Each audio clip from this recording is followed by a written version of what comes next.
According to the Office for National Statistics, we don't have very many gay listeners. It's not that More or Less has a particularly heterosexual following, it's that the UK in general has fewer gay, lesbian and bisexual people living in it than we thought. Or so the story went last week. But loyal listener Millie Shaw, also the editor of Lesbilicious, which bills itself as the web's tastiest lesbian magazine, got in touch to ask. The headlines in the press were all about how 1.5% of the population were gay or bisexual. That seemed very low to us because all the figures we'd seen previously were either 10% from Kinsey or 5 to 7% from the government's own figures from a few years ago. So suddenly to come to 1.5% seemed a very low figure. So we're just wondering what the story behind it was. Well, our reporter Wesley Stevenson's evil twin, Wesley Stevenson, has been looking at the numbers.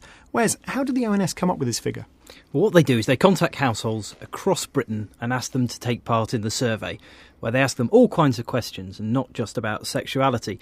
And they use two methods. The first is a face-to-face interview with all members of the household, and the second is a telephone interview.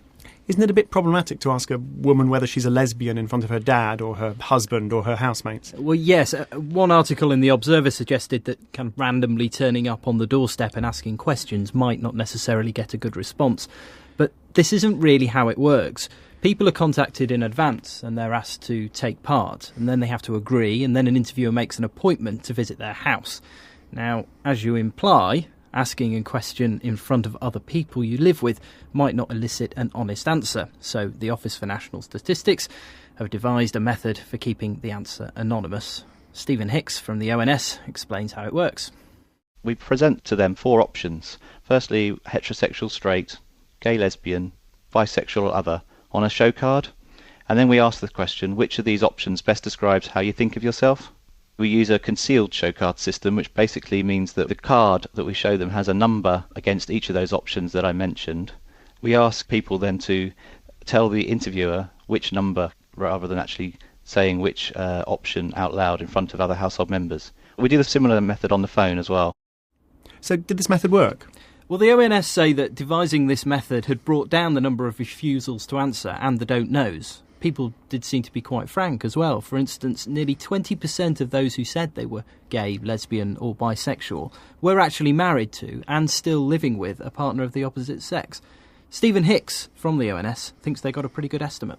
The estimate we produced and published last week is in line with other surveys that are similar questions in the UK, and also in line with the pilot surveys that we carried out between 2006 and 2008. And so we're quite confident actually that the estimate we have is an accurate estimate of self-perceived sexual identity. And they didn't just come up with this question, they did a lot of research into getting the right question. Interestingly, they got more responses by adding the option straight next to the heterosexual category. So people didn't know whether they were heterosexual, but they knew they were straight? Well, it does seem that way. OK, so the ONS says that their survey compares quite well with other surveys, but what about these figures that Millie mentions? Yes, other surveys which have asked a similar question have got similar answers, a range of between 0.3% and 3%. The ONS's 1.5 is pretty much bang in the middle of this, but Millie talks about a figure of between 5 and 7%. Now, this came from a document produced by the last government when it was looking at the civil partnerships legislation. But as Stephen Hicks points out, even the government wasn't sure how accurate it was. This estimate, which is commonly used, which is between 5 and 7%, is based on a variety of sources, including surveys and exit polls in the UK and also overseas. And they also measure different concepts and collect by different modes. It is hard to judge the reliability of some of the estimate, given that it's based on a range of different research. And the report, I believe itself, actually acknowledged that there was a lack of reliable data. And that was one of the reasons that ONS set out to produce a measure on our national surveys, which asks the whole of the adult population in the UK about their sexual identity. Stephen Hicks from the ONS. Thanks very much, Wes.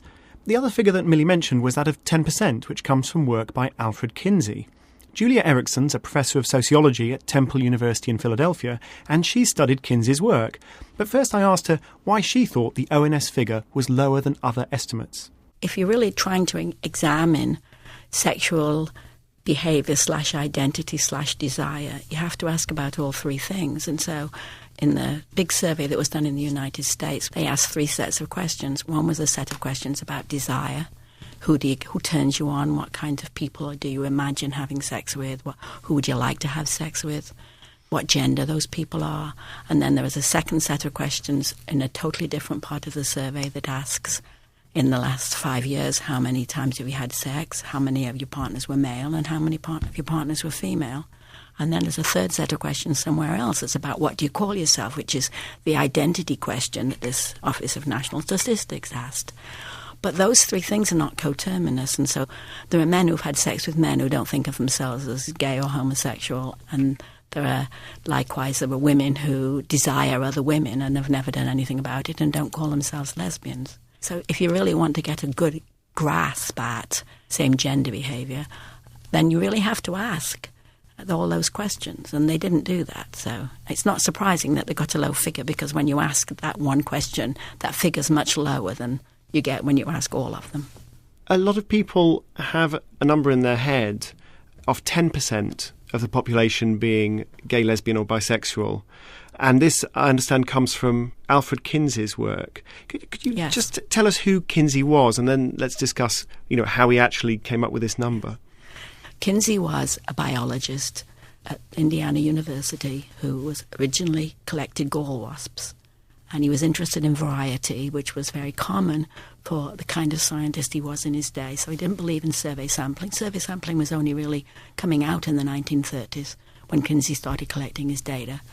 And he was quite antagonistic towards it, because he thought you should get variety, and if you got enough cases, thousands and thousands of cases, they would represent the population. So Kinsey, in the end, published these two famous books, Sexual Behaviour in the Human Male and Sexual Behaviour in the Human Female. And rather than saying, I want to sample 1% of the population or 0.1% of the population and make it a completely random sample, he was saying, I want to find people who are into this, and I want to find people who are into that. I want to find people who are into everything, and I'll write them all down. Yes. So how did he find the people that he interviewed about their sexual behaviour? He started in 1938 collecting data, and he only interviewed married college students, which was pretty common in those days, on the Indiana campus. So they were the safest, all heterosexual, of course. And then he started spreading out. And so the next thing he started doing, he would go to a city and he would contact clubs like the Kiwanis Club or the Lions Club, and he would trying to get what he called 100% sample. So he would go and he would, maybe 40% or 50% would agree to an interview, and then he would say to the others, most of your friends in this group have been interviewed. People are going to wonder if you don't do an interview. So he tried to get everybody to line up and agree. And these are just gentlemen's clubs, social clubs?